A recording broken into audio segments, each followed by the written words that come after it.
So we've held off on doing this episode for a long while because it seems like something you've all probably picked up at some point in a high school English class. And yet there are so many games that fall short in this regard that we decided to just go ahead and do it anyway. Today we're going to be talking about exposition. For those of you unfamiliar with the term, exposition is simply explanatory text. You know when a character in a movie or a book starts delivering backstory in their dialogue? When they start describing the place they're in or explaining the technology that makes things possible in their world? That's exposition. If you've ever heard a character almost monologue the details that you, the reader, need to know about the time period or the political environment or the setting of a piece of fiction, that's called an exposition dump, and it tends to happen a lot in fantasy and sci-fi. In the worst cases, which tragically are the cases seen most often in video games, this is done on the thinnest of pretexts, and even worse, done solely for the sake of the audience. If you've ever heard a character tell another character very basic facts about their world, facts which every single person who inhabits that universe should be very familiar with, then you have experienced the clumsiness of a bad exposition dump. The only reason the characters have for sharing that information with each other is to allow the reader or viewer to hear them secondhand. The Metal Gear series is rife with these moments, especially once you get further into the series and characters have to start explaining things about the previous installments to players who might not have played them.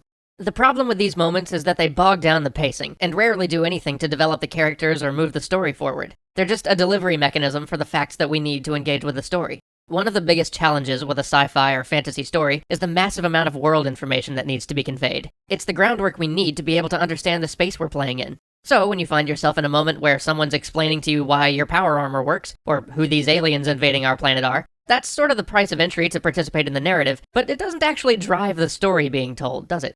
This means that good writers avoid the exposition dump as much as possible, and when they have no other option, they formulate it in such a way as to tell us things about the characters who offer the explanation as well. More on that later. But video games have a unique challenge here. Besides simply having to give players information about the world, the technology, the backstory behind the characters, and filling them in on things that might have happened before the narrative began, games also have to instruct the player on what to do in the game. You've all heard plenty of it. We have to go take out that bunker. You have to stop the Reapers. The princess is in trouble, you have to hurry. There's a whole new form of exposition that's unique to games and takes up an incredible amount of textual space in our experiences. The truth is, games have remarkably little actual text in them. Even dialogue-heavy games like Mass Effect or The Witcher probably only contain a quarter as many words per minute in them as your run-of-the-mill TV show, and clearly far, far less than any book. This means that every word is precious, but we spend so many of those precious few giving exposition, telling the backstory, getting the player up to speed on the world so they can understand the narrative at all, and giving the player instructional cues that we rarely have time left for anything but the most bare-bones dialogue to move the plot forward. I don't want to spend half the episode of running time showing it here, but just go look up the first 5 minutes of Resident Evil 5 if you want a textbook example of what not to do. So, what can be done to avoid it? We've already talked a great deal about both environmental storytelling and the power of delivering narrative through play, but suffice it to say, both of those are great ways to cut down on the amount of exposition you have to do.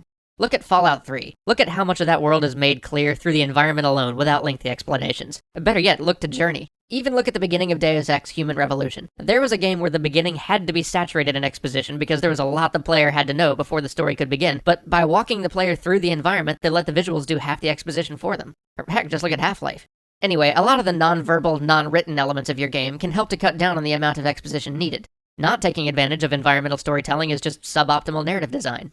Next, make sure you know what exactly needs explaining. Try to decomplexify your world. Is it absolutely imperative that you explain the workings and lore behind your magic system, or can we just call it magic and use that saved time for something else that really does need the explanation? Do you have to go into detail about some obscure religious sect in your world, or can you just condense it in a phrase? How much jargon? How many proper nouns do you really need? We've all encountered a game at some time or other where there are so many proper nouns, so many Zohars and New Jerusalems, so many Ormuses and Galactic Federations, that it's either completely incomprehensible or requires more cutscene time than gameplay to make it all make sense.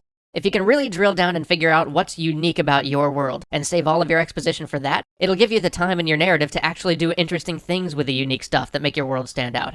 Lastly, remember the power of the player to interpret. Even if you can't spare many words for some aspect of your world, not everything has to be fully spelled out. If your players come to a temple of some strange cult and see an altar covered in blood, carvings of Cthulhuid figures, and human bones on the floor, they may not get the exact same picture as you have in your head, but they'll be able to put together everything they need to know.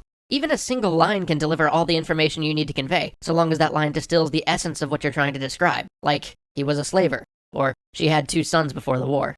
Say no more, the player already gets it. Alright, so that covers how to cut down on exposition a bit, but as we mentioned, games also have to deal with exposition that tells the player where to go and what to do. And since we can't cut that exposition out entirely, how can we make the best use of it? How can we have it not only tell the player what to do, but also help enrich the narrative? Next week, we'll talk about how simple word choice can be the difference between a moving narrative and a string of unending exposition. I'll see you then.